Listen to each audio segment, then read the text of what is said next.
여러분, 안녕하세요. 쯔하나입니다. 자, 불금입니다. 저도 오늘 불금이어가지고, 학교 모임이 있어서 오늘 좀 영상이 늦게 올라가는 점 죄송합니다. 자, 일단 간밤 뉴욕 증시를 통해서 비트코인의 추가적인 가격 조정이 조금 나오기는 했죠. 근데 뭐 이 정도는 우리가 10만 3천 달러까지 바로 돌파를 해줬기 때문에 충분히 나올 수 있는 조정이다 생각이 들고요. 또 현재 시각 기준으로 이제 고용 데이터 발표가 됐는데 예상치 상회 수치가 나오면서 12월에 금리 인하의 가능성 어제까지 70%였는데 오늘 83%까지 올라가는 모습이 나오고 있습니다. 이 금리 인하에 대한 기대감과 함께 비트코인 또 오늘 새벽에 달려줄 수 있을지 현재 시장 상황 바로 체크를 해보시죠. 자, 코인 마켓캡 통해서 확인을 해보시면 지금 어제 급격한 랠리를 보여주고 현재는 9만 8천 달러 구간에서 숨고르기가 이어지고 있고 이 코인 마켓캡 여기 위에 로고도 10만 달러로 이렇게 바뀌었습니다. 너무 귀엽네요. 자, 시가총액은 전일 대비 3% 하락, 거래량 17% 하락, 비트코인의 도미넌스는 54.4%를 기록하고 있는데, 지금 이 10만 달러 돌파 이후에 설마 패닉하시는 분이 있진 않겠죠? 지금의 조정, 우리가 오히려 기회로 봐야 된다를 잊지 않고 오늘 나온 전문가들의 코멘트 체크를 해보도록 하겠습니다. 일단 비트코인이 10만 달러 돌파 이후 조정에 들어가고 있는 큰 이유 중에 하나는 지금 이어지고 있는 마운트 곡스의 이체 사태 때문입니다. 지금 연일 마운트 곡스발 이슈가 나오면서 시장 안에서의 가격 출렁임이 나오고 있는 상황인데요. 일단 최근에도 거의 뭐 4억 달러 규모의 4억 달러 규모의 비트코인 이체가 있었고 현재 시각 기준으로 또 3,600개 정도의 비트코인을 두 개의 새로운 지갑으로 추가적으로 이체한 게 확인이 됐습니다. 이제 올해까지 마운트 곡스의 매도 물량이 시장에 쏟아진다라는 것은 저희가 여름부터 계속 함께 알고 있었던 소식이기 때문에 시장에 그렇게 큰 포모로는 작용되지 않는 모습이고요. 마운트 곡스는 과거 2014년에 파산한 거래소인데 85만 개 비트코인을 해킹을 당하고 파산이 됐었습니다. 그리고 이제 해킹 당한 사람들한테 물량을 이제 돌려주는, 상환해주는 지금 그런 절차를 올해 밟고 있는데 마운트곡스의 이체 건수가 확인이 될 때마다 시장에 조금 출렁이고 있는 모습들은 나오고 있고요. 그렇다 보니까 오늘 오전 기준으로 비트코인의 1년 반 만에 최대 규모 롱 포지션 청산이 확인이 됐습니다. 1.5억 달러 이상의 롱 포지션 청산으로 오늘 오전 원화 한국 시간 기준으로 오전에 10% 정도의 급락세가 나왔었고요. 그래도 뉴욕 증시 시작하면서 조금 반등 흐름은 나와주고 있는 모습입니다. 그리고 이 채굴자발 매도 물량도 시장에는 포착이 되고 있죠. 마운트곡스뿐만 아니라 채굴자들도 지난 48시간 동안 8만 5천 개의 비트코인을 매도한 것으로 확인이 되고 있는데요.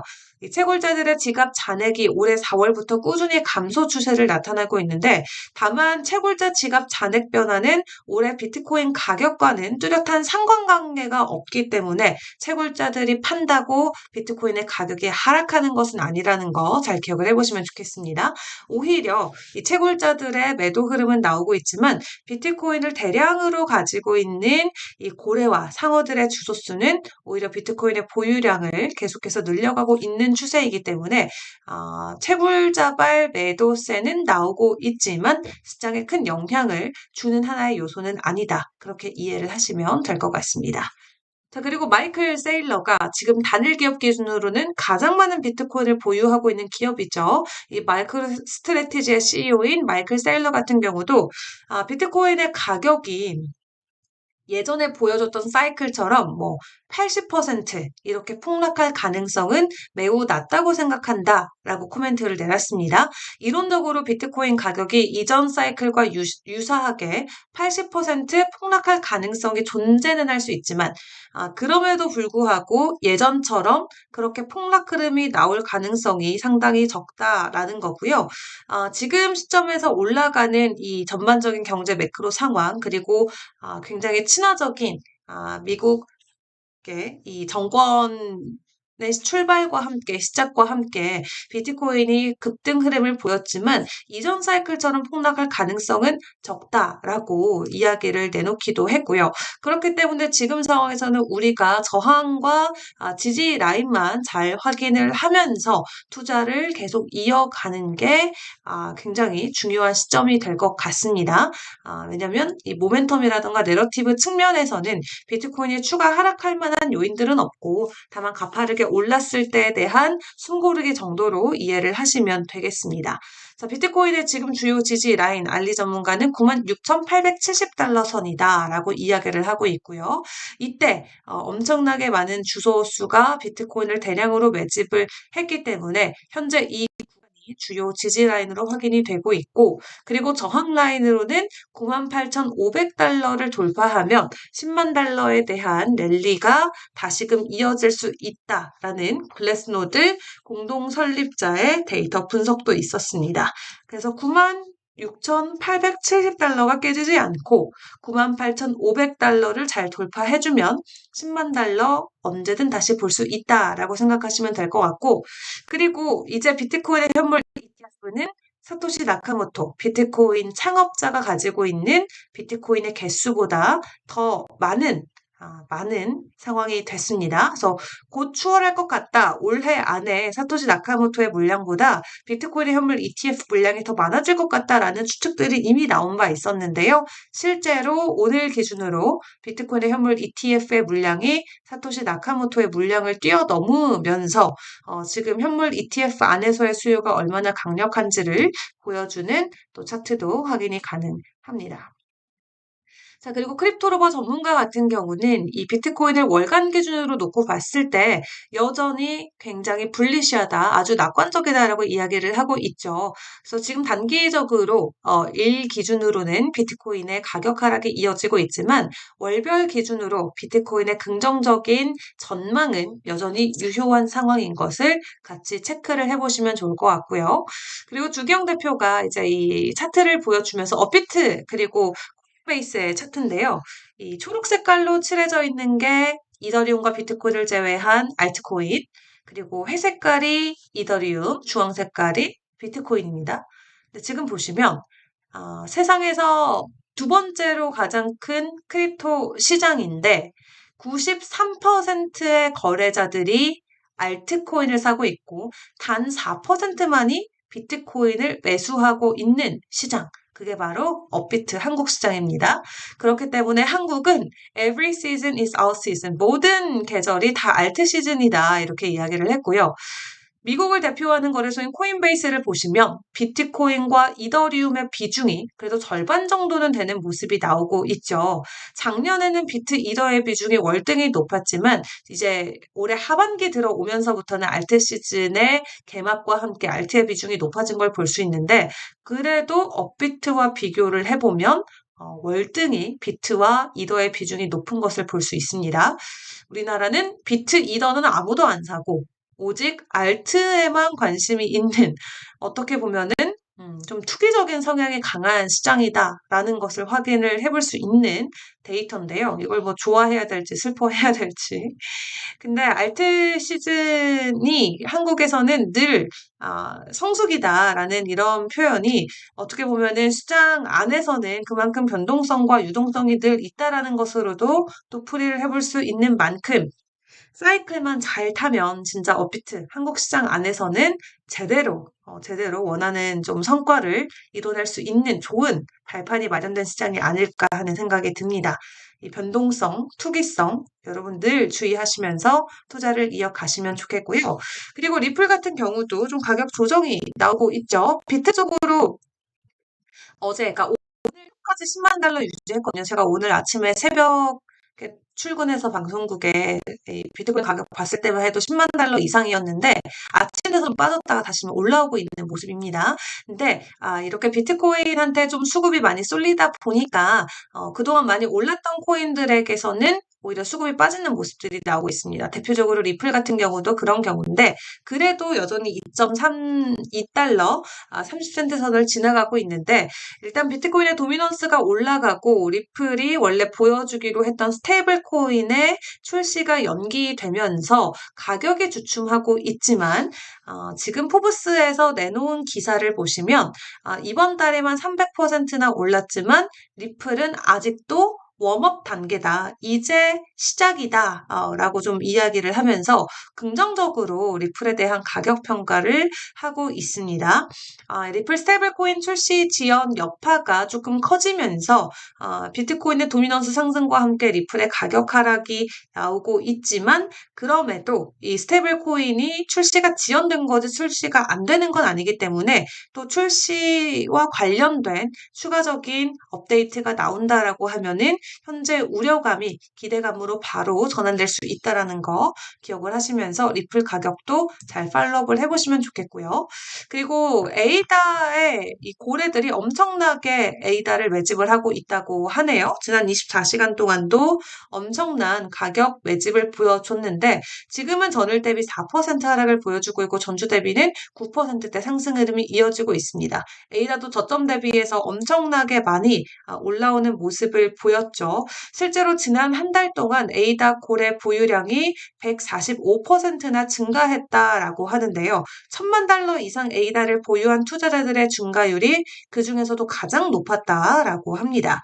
그래서 현재 고래들의 매수세가 이어지고 있기 때문에 다음 조정 이전까지 지속적인 강세 흐름이 나올 수 있다라고 하는데 일단 현재 시각 기준으로는 5% 가까운 가격 하락을 보이고 있는 에이다 고래들의 매집세가 하나의 상승 모멘텀으로 계속 작용이 될 수 있을지 같이 지켜보시죠. 그리고 스톡머니 리자드 전문가는 디파이와 알트코인 잘 봐야 된다라고 이야기를 하고 있는데요. 디파이가 조용히 현재 강한 하나의 내러티브로 다시 올라오고 있다라고 이야기를 하면서 이제 비트코인과 관련된 규제라던가 세금 관련된 부분들 이런 부분들의 변화들로 인해서 디파이 시장이 다시 갈 수 있다라는 거고 지금 이게 보시는 게 디파이의 시총입니다. 시총 차트. 그래서 지금 2020년도 디파이 불장 이후로 2년 동안에 좀 조정을 거쳤는데 삼각수렴을 어쨌든 상방으로 돌파를 해주는 지금 모습이 나왔거든요. 디파이의 시총이 지금 긍정적인 차트 관점을 보여주고 있는 만큼 또 여기에 긍정적인 이런 이슈들, 레귤레이션 관련 이슈들 그리고 세금 관련 이슈들이 디파이 시장을 더욱더 뜨겁게 달굴지 스톡모니 리자드의 예상치도 같이 확인을 해드리겠습니다. 자, 그리고 암호화폐 차르에 데이비드 오삭스라는 사람이 임명이 됐습니다. 머스크와 동고동락했던 사이고요. 페이팔 마피아 일원 중에 한 명이죠. 이번 대선에서 트럼프를 적극적으로 지지했던 인물 중에 한 명인데 일단 데이비드 오삭스가 백악관 최초로 AI와 암호화폐 차르에 임명이 됐는데 어떤 사람일지 그가 지금까지 해왔던 인생 타임라인을 쭉 살펴보기보다는 이 암호화폐 생태계 안에서 그의 입장은 어느 쪽에 좀 치우쳐져 있는지 그런 부분들 위주로 좀 점검을 해보겠습니다. 일단 앞에서 가볍게 말씀드렸었지만 페이팔에서 머스크랑 같이 이제 일을 했던 분 중에 한 분이고요. 이분이 지금 코인 시장에서 주목하고 있는 부분은 솔라나의 강세론자라는 부분입니다. 그래서 멀티코인 캐피탈이라는 회사가 있는데요. 이 멀티코인 캐피탈이 솔라나의 초기 투자자 중에 하나거든요. 그래서 2019년 7월 달에 2천만 달러 자금 조달을 해가지고 솔라나에 엄청나게 투자를 했어요. 근데 그 멀티코인에 이 데이비드 오삭스가 투자를 한 거예요. 그러니까 데이비드가 멀티코인에 투자하고 멀티코인에 솔라나에 투자하고 그러니까 어쨌든 데이비드가 솔라나에 투자를 했다. 이렇게 풀이를 해볼 수가 있겠고 그리고 본인도 솔라나를 가지고 있어요. 그러면서 FTX 사태 있을 때 다들 기억하시죠? 솔라나가 100달러 아래까지 내려가면서 엄청난 가격 하락을 보였을 때 모두가 패닉셀로 던질 때 he did not sell 안 팔았대. 하나도. 솔라나를 팔지 않고 FTX 사태 때까지도 잘 가지고 오히려 이더리움을 능가할 수 있는 솔라나에 대해서 엄청난 신뢰를 계속 보여줬다고 하는데 어쨌든 솔라나의 강세론자라는 게 시장에서는 크게 부각되고 있는 부분 중에 하나고요. 뿐만 아니라 과거 XRP 리플과 관련된 옹호 발언도 내놨었다고 하네요. 리플의 판매가 투자 계약이 아니다. 리플의 정당성이 입증이 되는 것이다. 라고 좀 이야기를 하면서 리플의 편을 또 들어주기도 했다고 하는데 리플 옹호 발언이 있긴 했지만 일단 시장에서는 그를 솔라나의 강세론자 이런 이미지로 풀이를 하면서 일단 이분이 임명된 것과 관련해서는 솔라나에게는 큰 호재가 될 것으로 기대가 되고 있습니다.